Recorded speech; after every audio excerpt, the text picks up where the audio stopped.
పాపం కొత్త ఎమ్మెల్యేలు బిక్కుబిక్కుమంటూ మాకు ఎప్పుడు అవకాశం వస్తుంది వెళ్ళి మా కుర్చీలో కూర్చుందా అంటే వాళ్ళకి ఆయన అవకాశం ఇవ్వట్లా. నేను ఎక్కడ వాళ్ళు ఫోకస్ అయిపోతారని భయంట. నిజమేనా ఇదంతా? సార్ ముందుగా నాకు అవకాశం ఇచ్చిన మౌంటైన్ నిర్మాణానికి అలాగే మీకు ప్యానెల్లో ఉన్నటువంటి నాయకులందరికీ కూడా శుభోదయం తెలియజేసుకుంటూ, సార్ డెఫినెట్ గా కొత్తగా గెలిచిన ఎమ్మెల్యేలు వాళ్ళు కూడా ఇంత ఇంత ఇంత కూటమిలో కూడా ఒక 11 మంది గెలిచారు. మనం జగన్మోహన్ రెడ్డి గారిని పక్కన పెడితే మిగతా 10 మంది ఎవరైతే ఉన్నారో డెఫినెట్ గా వాళ్ళ నియోజకవర్గ సమస్యలు తెలియచేయాలా. అందులో కొత్తగా గెలిచిన ఎమ్మెల్యేలు చాలా మంది ఉన్నప్పుడు ఇర్రెస్పెక్ట్ ఆఫ్ ద పార్టీస్ వాళ్ళు ఖచ్చితంగా అక్కడ వాళ్ళు ప్రొజెక్ట్ అవ్వాలా. నా నియోజకవర్గంలో వాళ్ళ యొక్క నాయకత్వం నిరూపించుకోవాలా. ఫర్దర్ గా వచ్చే లోకల్ బాడీ ఎలక్షన్స్ లో కూడా సరైన నాయకులు గెలిపించుకున్నామని నమ్మకం కలగాలి అని ఉద్దేశంతో ఉత్సాహంతో చాలా మంది ఉంటారు. చంద్రశేఖర్ గారు అని చెప్పి చాలా టీవీ ఛానల్స్ డిబేట్స్ కొడుతూ ఉంటారు ఆయన. సో పాప ఆయన గెలిచారు చెప్పాలి. సో ఆయన కూడా వెళ్ళి ప్రొజెక్ట్ అవ్వాలనుకుంటారు. సో ఈ రోజు ఏమైపోయిందంటే నేను వెళ్ళను కాబట్టి మీరందరూ వెళ్ళొద్దండి అని చెప్పడం, అది చెప్పడం కానీ లేకపోతే వెళ్ళలేకపోవడం కానీ వాళ్ళు ఇంకా లైన్ దాటి పోలేకపోవడం అనేది మాత్రం అది ఖచ్చితంగా అది డెఫినెట్లీ అది వైఎస్ఆర్సీపీ పార్టీకి డెఫినెట్ గా ఆ డ్యామేజ్ అయితే ఖచ్చితంగా ఉంటుంది. వాళ్ళు వెళ్ళడం చాలా ఇంపార్టెంట్.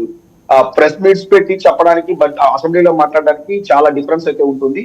నిజానికి చెప్పాలంటే ఈ రోజు జగన్మోహన్ రెడ్డి గారు ఒక్కరోజు అసెంబ్లీకి వచ్చి అరగంట మాట్లాడినా కానీ నాకు తెలిసి ఆయనకు వచ్చేంత మీడియా స్పేస్ కానీ లేకపోతే ఆయనకు వచ్చేంత పేపర్ ఎలక్ట్రానిక్ మీడియా కానీ వచ్చే స్పేస్ కానీ ఎక్కడ దొరకదు చెప్పాలంటే. ఎందుకంటే 164 ముందు 11 మంది కూర్చొని నిన్న జరిగినటువంటి సెక్షన్స్ లో కానీ ఆయన వాయిస్ కానీ ఇవ్వగలిగితే నాకు తెలిసి 10 నిమిషాలు గతమేంటి ఇప్పుడేంటి అని కానీ ప్రజెంట్ చేయగలిగితే 5 నిమిషాలు పోరాటం చేసినా కానీ నాకు తెలిసి అది నేషనల్ మీడియా కవర్ చేసినా కానీ ఆశ్చర్యపడాల్సిన అవసరం లేదు. సో అంత స్కోప్ ఉన్నటువంటి అవకాశాన్ని నాకు తెలిసి బ్లైండ్ గా ఆ పార్టీ పోగొట్టుకుంటుంది అన్నది నా వర్షన్. ఎందుకంటే ఈక్వల్ నంబర్స్ కాదు, డెఫినెట్లీ రాస్తారు, డెఫినెట్లీ పెద్ద ఛానల్స్ రాస్తారు, నేషనల్ మీడియా లెవెల్లో ఫోకస్ ఉంటుంది. బట్ అది జగన్మోహన్ రెడ్డి గారు ఎందుకు దాన్ని మిస్ చేశారనేది అది వాళ్ళు పార్టీ వాళ్ళు ఓట్లు వేసే 40% ప్రజలు అడగరు సార్. ఎవరు కూడా నేను ఈ ఓటు వేసాను అసెంబ్లీకి ఎందుకు పోలేదు అడగరు. వాళ్ళు ఎక్కడ దాన్ని రిజల్ట్ చూపించాలో వాళ్ళు అక్కడ చూపిస్తారు. సో నిజానికి చెప్పాలంటే అసెంబ్లీ చాలా ఓకే, ఏదో వన్ వే కమ్యూనికేషన్ మీద జరిగిపోతాను, బట్ అది కాదు. మంచిగా జరగాల, హాట్ గా జరగాల, ఎందుకు డిబేట్స్ జరగాల అంటే వెళ్ళాల. ఇప్పుడు జస్ట్ సార్ ఈ రోజు జో బైడెన్ గారు ట్రంప్ గారు ఇద్దరు కూడా కూర్చొని మాట్లాడుకున్నారు, పవర్ ట్రాన్స్ఫర్ మీద మాట్లాడుకుంటున్నారు, చక్కగా మాట్లాడుకుంటున్నారు. మంచి వాతావరణం అది. అందుకే సార్ మనమంతా మాటికి ఎగ్జాంపుల్స్ లో మనం అమెరికా ఎందుకంటామంటే వాళ్ళ వే ఆఫ్ థింకింగ్ బియాండ్ ఉంటుంది. పాలిటిక్స్ అనేది ఎలక్షన్స్ మీరు అక్కడ దాకా ఎందుకండి?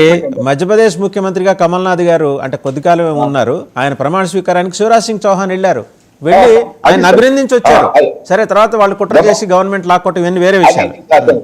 అదే సార్. ఇప్పుడు ఇంకోటి ఏంటంటే మీకు యుఎస్ ప్రెసిడెంట్ ఎలక్షన్ అయిన గెలిచిన తర్వాత ఇమ్మీడియట్ గా ప్రెస్ వచ్చి ఫస్ట్ ఇచ్చిన స్టేట్మెంట్ ఏంటంటే US safety is more important than US prosperity అన్నారు.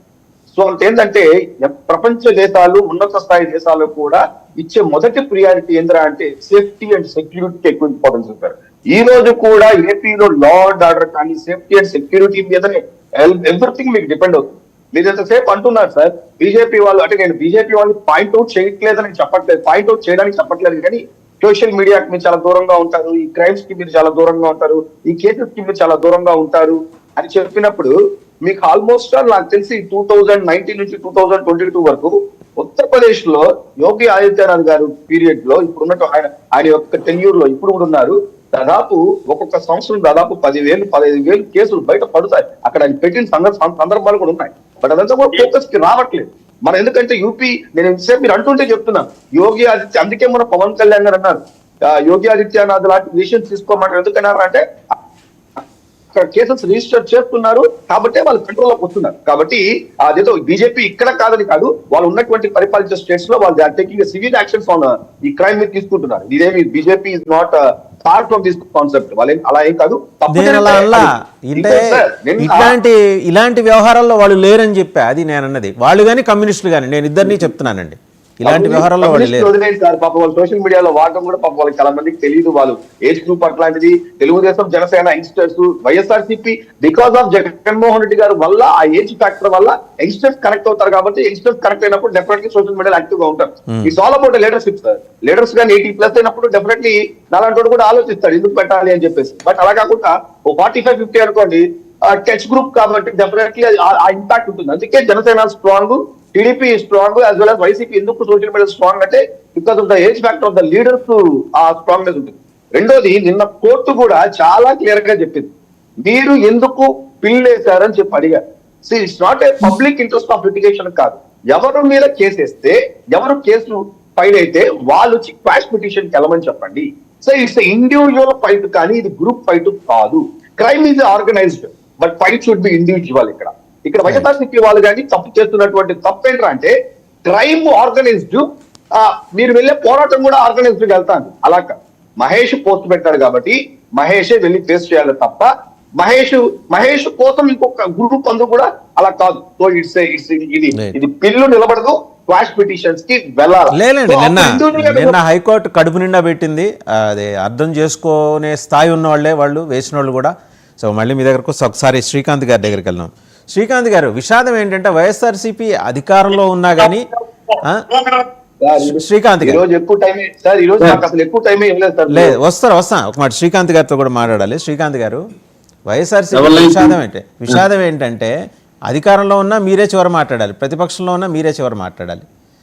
ఇలాంటి విషాదం ఈ ఫెసిలిటీ మీ ఒక్క పార్టీకే ఉంటుందేమో. చూశారు కదా, అంటే నా ఇష్టం వచ్చినట్టు చేస్తా, ఏం చేస్తారు, ఏం పీక్కుంటారు, కోర్టులు ఊరుకోండి. మీకు నడిచినంతకాలం నడిచింది, ఓకే. ఇప్పుడు మీరు సమాజానికి ఎంత ఇచ్చారో సమాజం కూడా ఊరుకోట్లా, మొత్తం లెక్కగట్టి విత్ ఇంట్రెస్ట్ మీకు ఇచ్చేస్తుంది. ముందుగా 99 టీవీ వీక్షకులకి, ప్యానెల్లో ఉన్న సభ్యులకి, వాసుదేవన్ గారికి అందరికీ నా హృదయపూర్వక నమస్కారాలు. కాకపోతే వాసుదేవన్ గారు, ప్రజలంతా కూడా ఒకటి అనుకుంటున్నారు.